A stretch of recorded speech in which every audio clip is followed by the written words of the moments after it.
시편 127편 1절부터 5절까지 한 목소리로 함께 읽겠습니다. 여호와께서 집을 세우지 아니하시면 세우는 자의 수고가 헛되며 여호와께서 성을 지키지 아니하시면 파수꾼의 깨어 있음이 헛되도다. 너희가 일찍이 일어나고 늦게 누우며 수고의 떡을 먹음이 헛되도다. 그러므로 여호와께서 그의 사랑하시는 자에게는 잠을 주시는도다. 보라, 자식들은 여호와의 기업이요 태의 열매는 그의 상급이로다. 젊은 자의 자식은 장사의 수중의 화살 같으니 이것이 그의 화살통에 가득한 자는 복되도다. 그들이 성문에서 그들의 원수와 담판할 때에 수치를 당하지 아니하리로다. 아멘. 네, 시편 127편 함께 읽었습니다. 솔로몬의 시라고 알려져 있습니다. 인간이 아무리 노력해도 하나님이 개입하지 않으면 우리 인생은 결과에 관계없이 허무와 권태를 겪을 수밖에 없습니다. 많이 성공했는데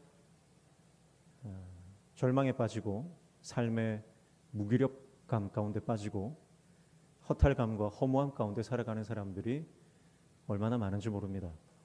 그래서 오늘 저는 이 시편 127편의 말씀을 가지고 우리 인생에 찾아오는 허무와 권태를 어떻게 극복할 수 있는지 말씀을 통해 잠시 함께 나누고 그 말씀을 붙잡고 기도하기를 원합니다.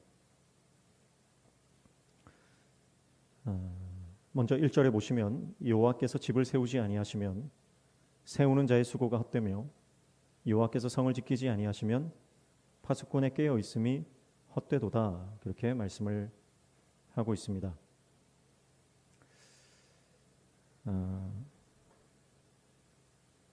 집을 세우지 아니하시면 세우는 자의 수고가 헛되다 했는데, 자, 이 말에는 어떤 전제가 깔려 있습니까? 지금 집이 세워져 있는 거예요. 또 뒤에 보면 여호와께서 성을 지키지 아니하시면 파수꾼의 깨어 있음이 헛되도다 그랬죠? 여기도 어떤 전제가 있어요? 성이 세워져 있는 겁니다. 겉으로 볼 때는 집도 세워져 있고 성도 세워져 있습니다. 다시 말하면 인생에 큰 업적을 이루었든지 아니면 성공을 이루었든지 아니면 소유를 가지고 있다, 그런 의미가 되겠죠. 그런데 하나님의 개입이 없으면 허무하다, 이런 말이에요. 여기서 헛되도다라고 하는 것은 우리가 이 전도서에 나오는 헤벨과는 다른, 짧다 순간적이다가 아니라 허무하다, 헛되다는 허무하다는 뜻이거든요. 하나님의 개입이 없는 인생은 아무리 높이 올라가고 아무리 많이 가져도 그 인생이 허무하다라고 하는 것입니다. 자, 2절에 보면 너희가 일찍이 자고 늦게 누우며 수고의 떡을 먹음이 헛되도다. 그러므로 여호와께서 그의 사랑하는 자에게 잠을 주시는도다 그랬습니다. 아무리 사람이 노력하고 아무리 열심히 살아도 하나님의 주권적 개입이 없으면 그 인생도 허무한 것이다. 그렇게 말씀을 하고 있습니다. 그래서 여호와께서 그의 사랑하시는 자에게 잠을 주신다라고 말했는데요. 여기서 잠을 주신다라고 하는 것은 원어적으로 보니까 잠을 자는 동안에도 복을 주신다, 이런 뜻이거든요. 그러니까 어떤 우리 인생의 의미와 성취감, 행복감, 정말 인생의 가치를 발견하는 것은 내 힘으로는 안 되고 오히려 내가 잠들어 있을 때 하나님께서 주권적으로 개입하시면 내가 잠잔다는 것은 아무것도 안 하는 거잖아요. 근데 그때 복을 받는다는 것입니다.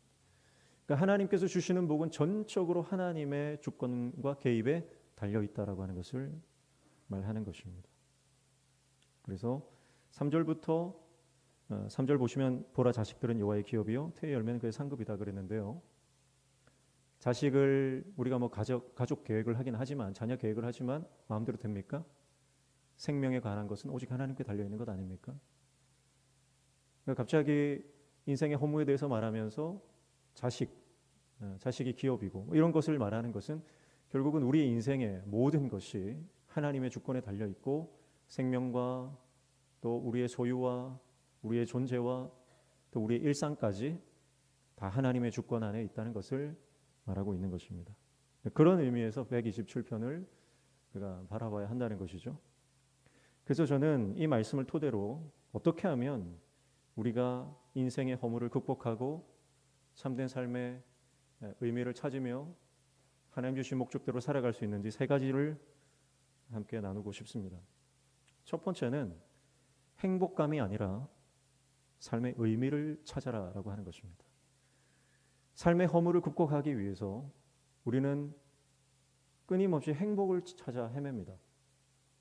근데 행복이 아니라 삶의 진정한 의미를 찾아야 한다라고 하는 것이죠. 앞서서도 말했듯이 여러분, 행복감이라고 하는 것은 내가 깨어 있을 때 느끼는 겁니다. 그렇잖아요? 깨어 있을 때 내가 행복감을 느낀다라고 하는 것은 감정적인 것입니다. 내가 이 감정이라고 하는 것은 극히 주관적인 것이기 때문에 다른 사람과 비교하게 되고 다른 사람과의 비교에서 우월감이나 열등감을 느끼면서 행복하든지 불행하든지 하는 그런 느낌을 갖는 것입니다. 그러니까 감정이라고 하는 것은 지극히 주관적인 느낌이라는 것이죠. 그런데 우리는 그 주관적 느낌 때문에 우리의 행복이 결정된다고 착각하면서 살아가는 것입니다. 그래서 SNS를 보면서 우리 청년들 같은 경우에는 SNS를 보는 시간이 얼마나 많습니까? 거기에서 올라오는 다른 사람들의 멋지고 화려한 삶을 보면서 내 삶이 비참해지고 내 삶이 별 볼 일 없는 것처럼 느껴지는 경우가 있는 거죠. 그건 전부 다 비교해서 오는 것입니다. 지난번에 다니엘 기도회 전한길 강사님이 그런 얘기 하는 게 기억이 납니다. 실제로 SNS에 올라와 있는 그 삶의 내용들을 토대로 우리의 삶을 비교하면 일반적으로 평균적으로 살아가는 사람들의 그 평균을 8배를 훌쩍 뛰어넘는 그런 삶의 어떤 레벨이 나온다는 거죠. 그러니까 그것은 다 사실은 가장된 것이고 부풀려진 것이다라고 하는 것입니다. 그러니까 우리는 실제도 아닌 부풀려지고 과장된 다른 사람들의 인생을 보면서 자괴감에 빠지거나 열등 의식을 가지게 된다라고 하는 것이죠. 여러분, 행복감이라고 하는 것은 철저히 주관적이고 나의 느낌일 뿐이다라고 하는 것을 기억해야 합니다. 그래서 행복감에 속지 말고 삶의 참된 의미를 찾아야 되는데 삶의 의미는 사실은 사랑에 있는 것입니다. 여러분, 사랑하면 행복하죠. 그런데 사실은 사랑하면 더 괴로울 수 있습니다. 사랑하면 더 피곤한 거예요, 사실은. 여러분, 한참 연애할 때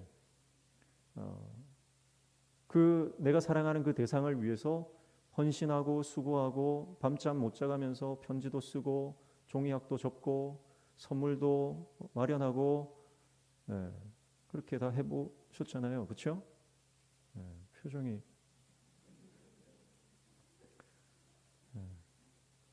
피곤한 거예요. 사랑한다는 건 피곤한 겁니다. 지금은 다 편안하신 것 같습니다. 사랑하면 피곤해요. 왜냐하면 좀 더 잘해주고 싶고 그런데 피곤한데 객관적으로는 피곤해요. 객관적으로는 막 몸이 힘들어요. 객관적으로는 시간이 뺏겨요. 내가 이 사람을 위해서 헌신하는 만큼 내 일상을 더 열심히 살아야 되는 겁니다. 시간이 뺏기니까요. 그런데 어때요? 진짜 행복은 거기에 있는 겁니다. 그 대상을 향해 집중할 때 진짜 행복이 있는 거죠. 근데 여러분, 우리가 진짜 사랑을 잃어버리고 다른 사람들과 비교하고 다른 사람들의 평가에 시선이 뺏기고 그렇게 되면 거기는 행복한 것 같은 느낌만 있는 것이지 행복하지 않다라고 하는 것입니다. 그래서 저는 행복감이 아니라 의미를 찾아야 되는데 의미를 찾기 위해서는 어떻게 해야 되냐면 저항해야 된다 그렇게 생각합니다. 저항하셔야 됩니다. 신앙이라고 하는 것의 정신이 저항 정신 아닙니까? 예수님을 믿는다라고 하는 것이 세상에 저항하는 거거든요. 예수님을 내가 따라간다는 것이 많은 사람들이 가는 그 길을 거절하는 것이거든요. 수많은 사람들이 맞다고 생각하는 것을 나는 아니라고 용기 있게 말할 수 있는 그 저항 정신이 신앙 아닙니까? 너 그렇게 살면 망한다, 성공하지 못한다, 도태된다. 세상 사람들이 다 그렇게 얘기하지만 나는 말씀을 믿고 말씀을 따라가는 것. 그래서 그 길이 가시밭길이고 고난의 길이고 십자가의 길이라 할지라도 세상에 대해서 저항하고 하나님의 길을 가는 것이 바로 그게 신앙의 본질 아닙니까? 그래서 여러분 우리가 언제 의미를 찾을 수 있냐면 저항할 때 쉬운 길을 거절하고 하나님께서 원하시는 그 어려운 길을 갈 때 행복한 느낌이 들지 않을 수도 있지만 그럼에도 불구하고 순종의 길을 갈 때 삶의 의미를 발견하게 되고 거기서 진짜 행복을 느끼는 거예요. 그러니까 여러분 우리가 행복감과 진짜 행복을 잘 구분하셔야 됩니다. 12월 27일부터 일주일 동안 오사카 DTS 학생들이 우리 교회에 일주일 동안 머물기로 했습니다. 처음에 요청이 왔을 때 그런 생각이 들어요. 연말이 너무 바쁜데 새벽기도, 특별 새벽기도도 해야 되고 송구 영신 예배도 드려야 되고 여러 가지 연말에 준비할 것도 많고 처리해야 될 것도 많은데 그 학생들 8명이 온다 그러더라고요. 감당할 수 있을까? 물론 우리 장로님들은 다 허락해, 다 동의해 주시고 찬성해 주시고 지지해 주시겠지만 이 학생들을 우리 교회에서 일주일 동안 8명, 9명 되는 이 학생들을 섬길 수 있을까? 거절하는 게 쉬운 길입니다. 뭐 일주일 동안 지내려면 지금 추우니까 이불도 있어야 되고 뭐 여러 가지 우리가 또 섬겨야 되고 그러면 시간도 뺏겨야 되고 또 재정도 들어가야 되는 것이고 그러나 쉬운 길을 선택하지 않고 어려운 길 헌신하고 봉사하고 또 관심을 기울이고 하는 그 어려운 길을 선택할 때 거기에 의미가 발생되고 그 의미를 통해서 우리는 진짜 행복에 이를 수 있다라고 하는 것이죠. 우리가 살아가는 삶은 부조리한 부분이 얼마나 많습니까? 삶이 굉장히 부조리하죠. 사람들이 다 행복하면 좋겠지만 세상이 불공평합니다. 그래서 다 같은 처지에 있을 수 없는 것입니다. 그러니까 우리는 나보다 더 나은 형편에 있는 사람을 보면서 어떤 금수저 같은 그런 타고난 어떤 재력이나 행운을 거머쥐고 태어난 사람들을 보면서 우리는 삶이 너무 불공평하고 부조리하다고 느끼는 것입니다. 그러나 여러분 그 삶의 부조리에 저항하고 내가 처한 환경에서 의미를 찾을 때 우리는 진짜 행복에 이를 수 있는 거예요. 여러분 만약에 우리 교회 청소년부 또 청년들 축구팀을 한 팀 만들어 가지고 다른 팀이랑 시합을 하는데 그 팀이 만약에 영국의 지금 리그 1위를 하고 있는 EPL 리그 1위를 하고 있는 팀이 리버풀이죠. 리버풀이 와가지고 우리랑 게임을 한다 생각해 보세요. 그것만큼 불공평하고 불합리하고 부조리한 일이 어디 있겠습니까? 게임 자체가 안 되는 거죠. 그냥 농락 당하는 것 아닙니까? 그런데 우리 팀이 우리 청소년들과 청년들이 그 팀과 시합하는 것 그 자체가 영광이다. 거기에 의미를 두면 즐거워지기 시작하는 겁니다. 이기는 것에 승패에 집착을 하면 불평만 나오고 원망만 나오는 것입니다. 그러나 그 시합에 그 게임의 의미를 찾으면 우리가 할 수 있는 플레이를 하게 되고 최선을 다하게 되고 거기에 진짜 의미와 가치가 발생하게 되고 비로소 행복해지는 것이죠. 여러분 우리가 살아가는 인생이 다 그렇습니다. 어떤 사람은 입만 열면 불평하고요. 어떤 사람은 항상 감사합니다. 어떤 사람은 없어도 섬기지만 어떤 사람은 있어도 베풀지 않습니다. 어떤 연예인은 맨날 의리를 외치더라고요. 그러면서 어떤 분들이 막 수재민들 또 뭐 어려움을 당한 사람들 아니 은행 가서 대출을 내서 그들에게 기부를 하더라고요. 진짜 의리가 있다 그런 생각을 했습니다. 돈이 별로 없어도 대출까지 받아서 기부를 하는 거죠. 제 아내가 친구가 사모인 친구가 있는데 그 가정에서 뭐 어려운 데를 돕는다고 뭐 부교육자 생활을 하니까 돈이 별로 없는데 그래도 하나님 마음 주셔서 100만 원을 대출해서 거기 뭐 냈다 그런 얘기를 들었어요. 우리의 목적이 행복감이 되면 돈이 있어야 행복한 겁니다.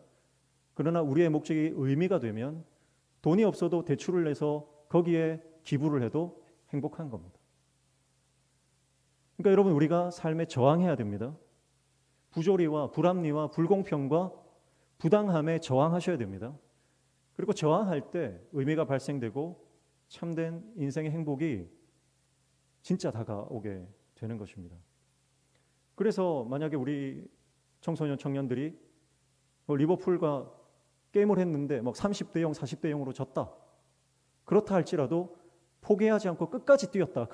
그런다면 그 경기를 보는 많은 사람들은 우리 청년들에게, 우리 청소년들에게 박수를 보내줄 겁니다. 야, 스포츠맨십을 보여줬다. 도정 전신을 보여줬다. 끝까지 포기하지 않고 기권하지 않고 끝까지 잘 싸워줬다. 요새 애들 말로 젖잘싸. 그러면서 박수 쳐주고 감동을 받게 되고 도전을 주고 영향력을 주는, 감동을 주는 그런 인생이 되는 것입니다. 여러분, 그래서 여러분의 인생의 의미를 찾으시길 축복합니다. 의미를 찾으셔야 됩니다. 느낌이 아닙니다. 행복감이 아닙니다. 의미를 찾을 때 우리 인생은 진짜 행복해진다는 거예요. 두 번째는 일상 속에 감춰진 선물을 찾으라는 겁니다. 일상 속에 감춰진 선물, 은혜를 찾아라. 그러면 인생의 허무는 극복될 수 있다라고 하는 것입니다. 3절에 보시면 보라 자식들은 여호와의 기업이요 태의 열매는 그의 상급이로다 그랬습니다. 자식들, 가정이죠. 이것은 또 다른 의미로 우리의 일상이라고 볼 수 있습니다. 늘 마주치는 것, 늘 대하는 것, 가까이서 볼 수 있고 항상 내 옆에 있는 것들, 내 자식들, 내 남편과 아내, 또 내가 소유하고 있는 작은 모든 것들, 일상이죠. 그런데요, 그 일상이, 우리의 일상이 내 힘으로 얻을 수 없는 것이라고 이미 말씀드렸습니다. 내가 아무리 자식을 원해도 하나님이 태의 문을 열어주시지 않으면 받을 수 없는 것 아닙니까? 근데 하나님이 주신 거예요. 근데 우리는 늘 옆에 있으니까 잘 깨닫지 못했어요. 자식들을 보면서 늘 내 옆에 있으니까 소중한지 모르죠. 그런데 정말 믿음으로 보면 하나님께서 주권적으로 개입하시고 역사하시고 생명을 탄생시키시고 내 옆에서 살아가게 하셨기 때문에 이것이 하나님의 주권적 개입에 의한 은혜다, 선물이다. 이것은 내가 아무리 뛰어나고 능력 있고 내가 아무리 잘났다 해도 내 힘으로는 얻을 수 없는 것임을 깨닫게 되는 것입니다. 여러분, 아무리 돈이 많아도 공기를 살 수 있습니까? 공기를 만들 수 있습니까? 내 옆에 일상으로 내가 늘 들이쉬고 내쉬는 이 공기는 내 힘으로는 얻을 수 없는 거예요. 그러나 하나님이 다 공짜로 주신 것 아니죠? 공짜로 주신 것 아닙니까? 하나님께서 나에게 공짜로 주신 것이 얼마나 많은지 몰라요. 거저 주신 것이 얼마나 많은지 몰라요. 여러분, 그것이 바로 일상 가운데 주어진 하나님의 놀라운 은총입니다. 여러분, 내가 누리고 있는 작은 것들의 감사를 발견하게 되면 우리 인생의 허무와 권태는 사라지게 되는 줄로 믿습니다. 극복이 되는 거예요. 우리 일상의 모든 것이 하나님의 은혜입니다. 그래서 이것이 저절로 생겼거나 우연히 생겼거나 내가 자격이 있어서 얻은 것이 아니라 하나님의 은혜임이 깨달아지는 순간 우리 일상의 권태는 조금씩 옅어지고 무기력과 허무감은 조금씩 무너져 가는 줄로 믿습니다. 세 번째는 하나님과 연결되라고 하는 것입니다.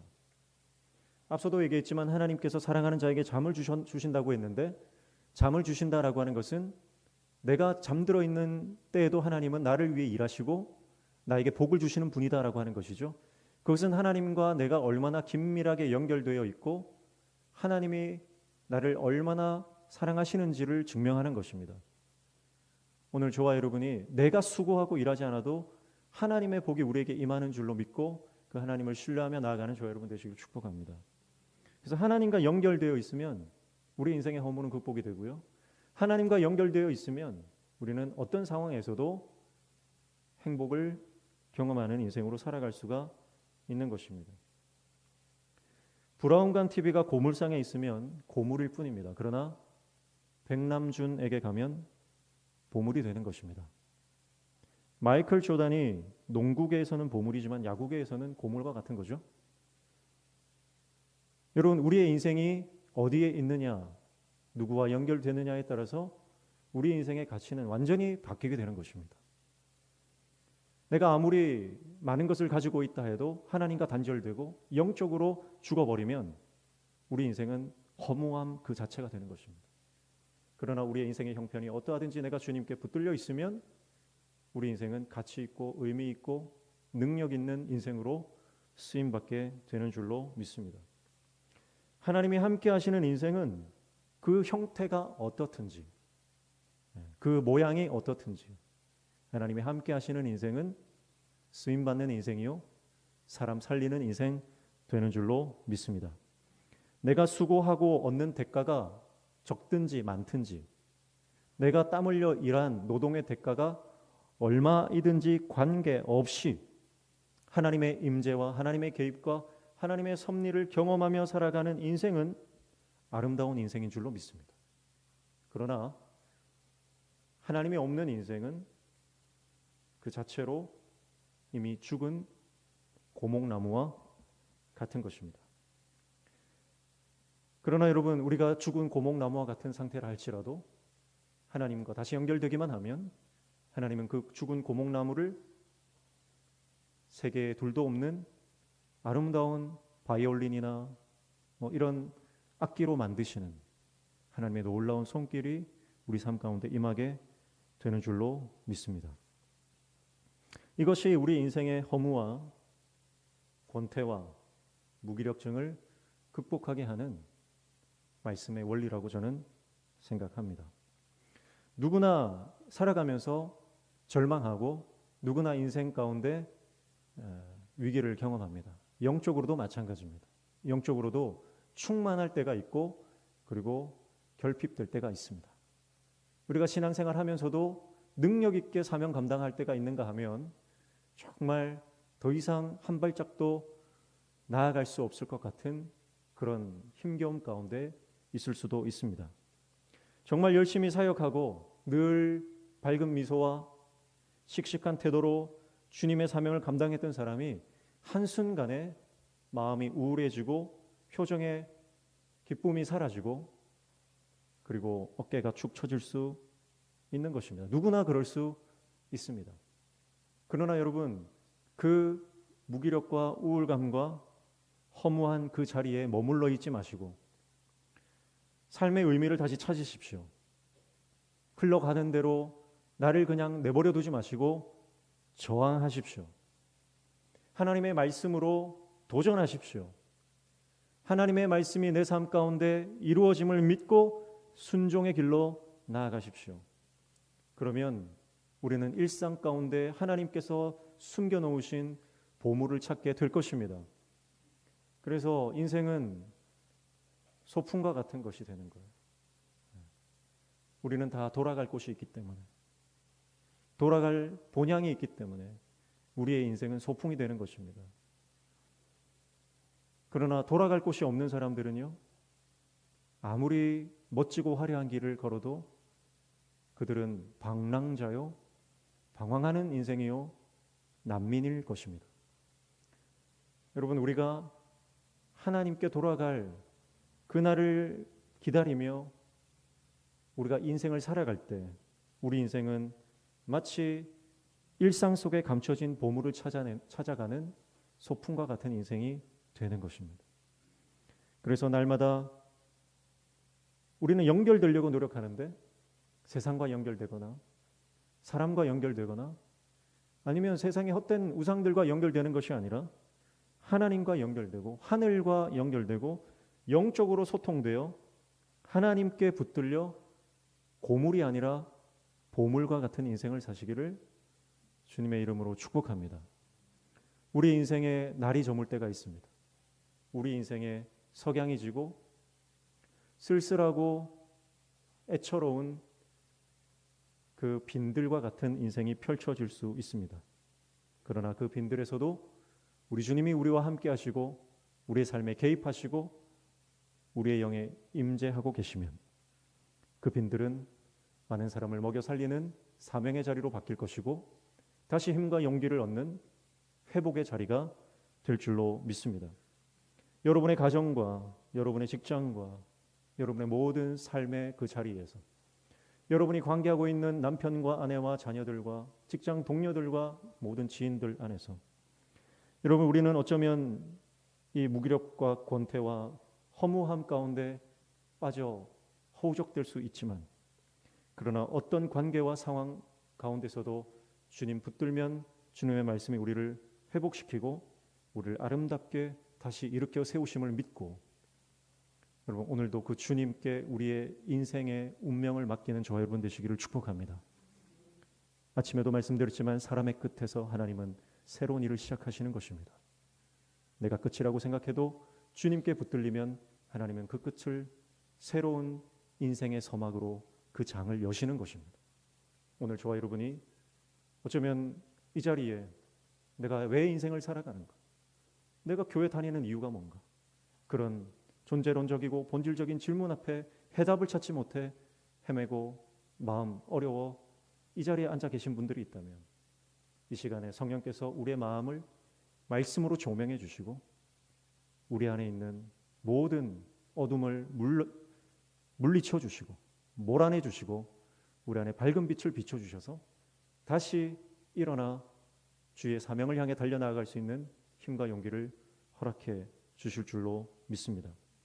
하나님 보시기에 아름답지 않은 인생, 가치 없는 인생은 한 사람도 없습니다. 단지 내가 내 느낌 때문에 내가 그렇지 못하다고 내 감정이 그렇게 느낄 뿐인 것입니다. 나의 인생의 정체성은 오직 말씀이 규정하는 것입니다. 오늘 이 말씀 앞에서 저와 여러분이 이전 것은 지나갔으니 보라 새 것이 되었도다. 새 일을 이루실 하나님을 바라보며 다시 일어나 12월 한 달을 하나님과 동행하시고 하늘의 영광을 경험하며 주님의 사명을 능력 있게 감당하는 다시 일어나 뛰어가는 사명자로 저 여러분이 서시기를 주님의 이름으로 축복합니다. 우리 함께 이 찬양하겠습니다. 주가 일하시네.